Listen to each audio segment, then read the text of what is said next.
নাসিরউদ্দিন আলবানী সম্পর্কে আপনার মতামত জানতে চাচ্ছি। নাসিরউদ্দিন আলবানী একজন আলেম, ভালো আলেম, কিন্তু মুহাদ্দিস, ফকি না, মনে রাখতে হবে। তিনি হলেন মুহাদ্দিস, খুব বড় মুহাদ্দিস, বর্তমান যুগের শ্রেষ্ঠতম মুহাদ্দিস হলেন নাসিরউদ্দিন আলবানী। এখন আপনারা বলবেন ফকি আর ইয়ের মধ্যে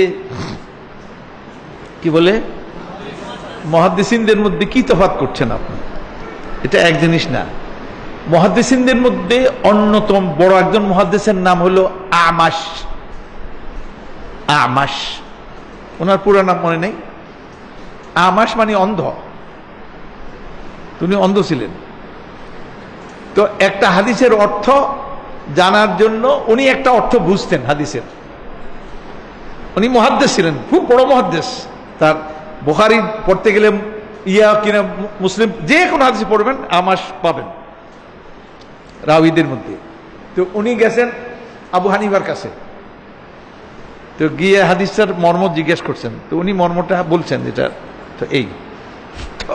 তখন উনি কি, ওনার উক্তিটা শুনেন কি বলছেন, ইয়া মাশাআল ফুকাহা আনতুমুল আতিব্বা ওয়া নাহনু আহলুল হাদিস as-sayaadilah। তিনি বলছেন আমরা আহলে হাদিস আর তোমরা হইলো ফুকাহা। ও ফুকাহারা, তোমরা হইলে ডাক্তার আর আমরা হইলাম ওষুধ বিক্রি করি। সাইদালানি বলে ফার্মাসিস্ট, আমরা হইলাম ফার্মাসিস্ট আর তোমরা কি ডাক্তার। তো কোনটা বড় হইল?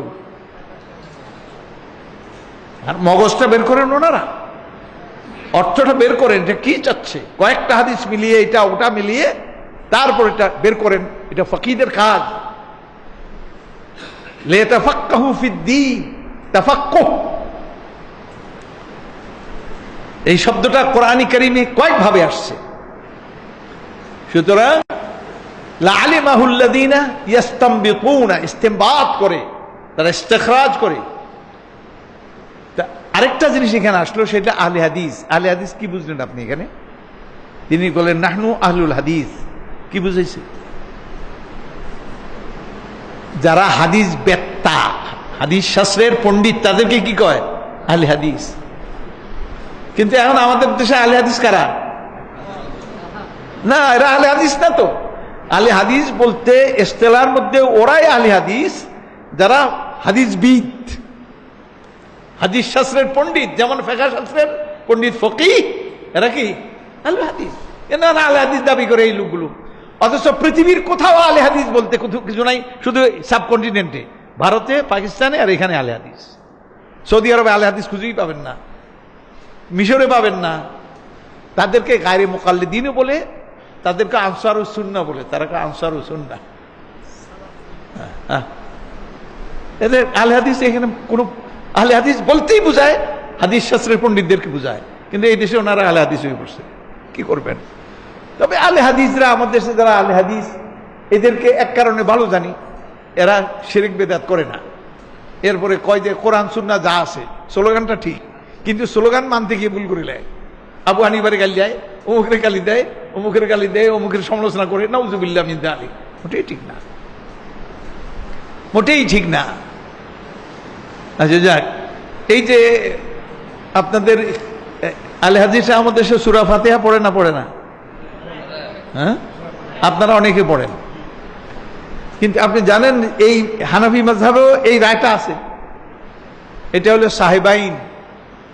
আবু হানিফা বলছে পড়বে না, কোনো অবস্থাতেই পড়বে না ইমামের পিছনে, কিন্তু দুই ছাত্র, বড় দুইজন, ইমাম আবু ইউসুফ এবং ইমাম মুহাম্মদ, দুইজনে বলছে পড়লে ভালো, পড়াটা ভালো।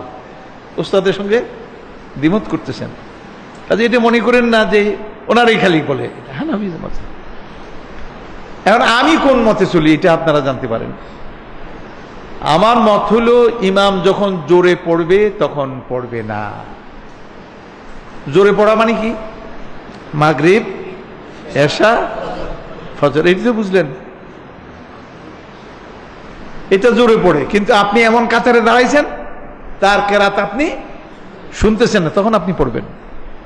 যদি আপনার কানে আওয়াজ যায় তখন পড়বেন না, কারণ কোরআন বলছে ইদা কুরিয়াল কুরআনু ফাসতামিউ লাহু ওয়া আনসিতু লাআল্লাকুম তুরহামুন।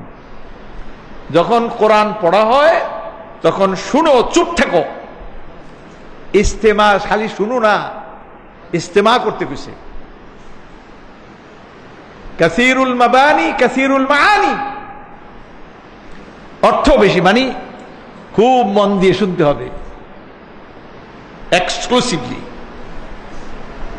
ওয়া আনসিতু, চুপ থাকো, লাআল্লাকুম তুরহামুন, তাহলে রহম করা হবে। তাহলে ইমামের সঙ্গে সঙ্গে সঙ্গে পড়া যাবে না, তার পিছনে ফাতিহা পড়া যাবে না। এটা আবু হানিফার মত এবং বাকি 3 ইমামও সূরা ফাতিহা পড়ার পক্ষে। কিন্তু ইমাম আহমদ ইবনে হাম্বল, উনি 4 ইমামের ছোট ইমাম, ইমাম শাফির ছাত্র, ইমাম শাফি ইমাম মোহাম্মদের ছাত্র, ইমাম মোহাম্মদ ইমাম আবু হানিফার ছাত্র। দেখেন লাইন আছে। ইমাম আহমদ তিনি বলছেন যে সূরা ফাতিহা পড়তে হবে, কিন্তু ওনার এই দলের মধ্যে অন্যতম এক বিরাট আলেম, ওনার নাম হলো ইবনে তাইমিয়া। ইবনে তাইমিয়ার পরে আজ পর্যন্ত পৃথিবীতে কোন মাযহাবে তার সমকক্ষ আরেকজন আলেম পৃথিবীতে এখনো আসেন নাই, মনে রাখতে, এত বড় আলেম। ইবনে তাইমিয়া বলছেন যে ইমামের পিছনে ইমাম যদি জোরে পড়ে, জেহরি কেরাতের মধ্যে পিছনে মুক্তাদি পড়বে না যদি না শুনে, আর যেসব কেরাত আসতে পড়ে সিররি নামাজ, ওখানে কিন্তু সূরা ফাতিহা পড়বে। উনি ওনার ইমামের সঙ্গে ইখতিলাফ করছেন, এবং শুধু ইখতিলাফ করেন না, উনি শক্তভাবে বলছেন। উনি বলছেন আসলাফ, সাহাবাই কেরাম, তাবেঈন, তাবে তাবেঈনের অধিকাংশ এই মতের উপরে যে ইমাম যখন পড়বে সূরা ফাতিহা জোরে পড়বে, তখন পড়বে না।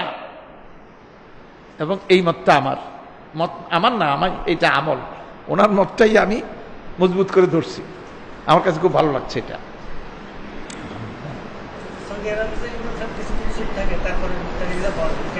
হ্যাঁ পড়ে, হ্যাঁ বললাম তো এগুলি ইখতিলাফ বিষয়, কিন্তু এটার মধ্যে এই মতটা হলো আদাল, সবচাইতে ইনসাফপূর্ণ, এবং এই মতটা হলো সবচাইতে মধ্যপথ। আলহামদুলিল্লাহ সূরা ফাতিহা আমি তখন পড়ি।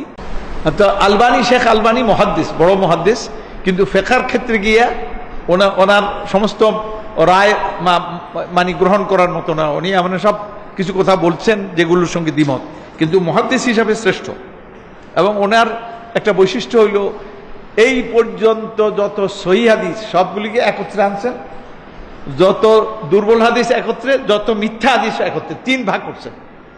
এখন আপনাদের জন্য আর কোনো কষ্টই নেই, আর চোখ বন্ধ করে আপনি নিতে বুখারী মুসলিম সমস্ত হাদিসগুলি একত্রিত করে সহিহ হাদিসগুলি একখানে, এটা পিছনে কোনো মুহাদ্দিস করেন না যেটা উনি করছেন।